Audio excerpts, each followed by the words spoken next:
नमस्कार, आप देख रहे हैं जनपद टीवी। मैं हूं तारक सिंह। बता दूं इस वक्त मैं शिवान के न्यायालय कार्यालय में आइए हम यहाँ के जो बैठे हैं धरना को उसको भी चला जाएगा। आप देखेंगे कि हम लोगों ने जो धरना दिया है, धरना नहीं इसको एक हड़ताल कहिए, इन्हीं शब्दों के साथ पूरे बिहार के सिविल कोर्ट के कर्मचारीगण क्लास 3 क्लास 4 जितने भी एम्प्लॉइज वो अनिश्चितकालीन हड़ताल पे कल ही से बैठे हुए हैं और उनकी कुछ जेन्युइन ग्रीवांसेज हैं, कुछ मांग है उनकी।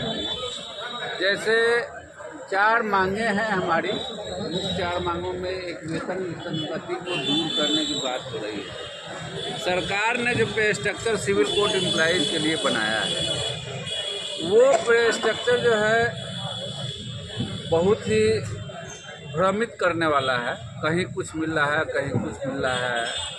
सिविल कोर्ट में जब अपॉइंटमेंट निकलता है बहाली के लिए, खास करके क्लास 3 तो उसमें आप ये देते हैं अपने एडवर्टीजमेंट में, एडवर्टीजमेंट में ये दिया जाता है कि जो कैंडिडेट होंगे, जो एप्लीकेंट होंगे उनको ग्रेजुएट होना चाहिए, कंप्यूटर प्रोफिशिएंट होना चाहिए।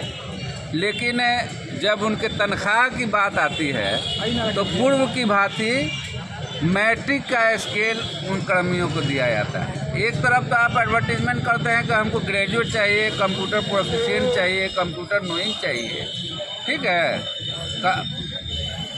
टाइपिंग स्पीड होना चाहिए, अच्छा टाइपिस्ट होना चाहिए जो कंप्यूटर पर काम कर सके, और एग्ज़ाम लेते हैं, पहले प्रिलिमिनरी टेस्ट लेते हैं, फिर जो है सो सॉर्ट आउट करके उससे मेंस लेते हैं, मेंस लेने के बाद इंटरव्यू लेते हैं और टाइपिंग टेस्ट भी लेते हैं डिपोजिशन राइटर्स का, और स्केल देते हैं उन लोगों का, स्केल देते हैं मैट्रिक का।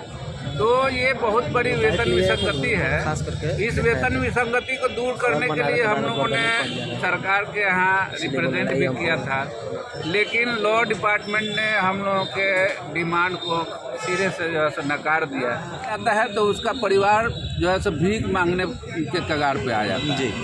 तो सरकार के द्वारा अनुकंपा पर नौकरी देने की का प्रावधान है, लेकिन उस अनुकंपा में भी यहाँ पेंच लगा दिया है कि टोटल सैंक्शन स्ट्रेंथ का 5% ही आपको अनुकंपा मिलेगा। क्यों भाई? तो आज के डेट में मैं सिवान की बात कर रहा हूँ कि सिवान सिविल कोर्ट में अगर कोई एम्प्लॉई क्लास 3 या क्लास 4 एम्प्लॉई डेथ करता है तो उसके परिवार को अकॉर्डिंग टू रूल किसी भी तरह से अनुकंपा पर नौकरी नहीं मिल सकती। तो हम लोगों का ये कहना है कि 100% अनुकंपा पर नौकरी हमको दिया जाए। और चौथा डिमांड हमारा है कि विशेष न्यायिक कैडर जो है सो लागू किया जाए। विशेष न्यायिक कैडर लागू होगा तो हर डिस्ट्रिक्ट के, हर जिले के, हर स्टेट के जो सिविल कोर्ट के एम्प्लॉइज़ हैं सब लोग एक समान वेतन पाएंगे, सबको समान प्रोन्नति मिलेगी। तो यही हमारी खास 4 डिमांड है और इस डिमांड को सभी लोग जो है जेन्युइन मानते हैं। जेन्युइन मानते हैं कि नहीं, जो वेतन विसंगति है वो दूर होनी चाहिए और होनी भी चाहिए। अनुकंपा पर नौकरी जो है 100% मिलनी चाहिए। क्यों भाई? 10 एम्प्लॉई हमारा अगर डेथ करता है तो उसमें एक भी एम्प्लॉई के किसी आश्रित को नौकरी नहीं मिलेगी, ये कहाँ का न्याय है?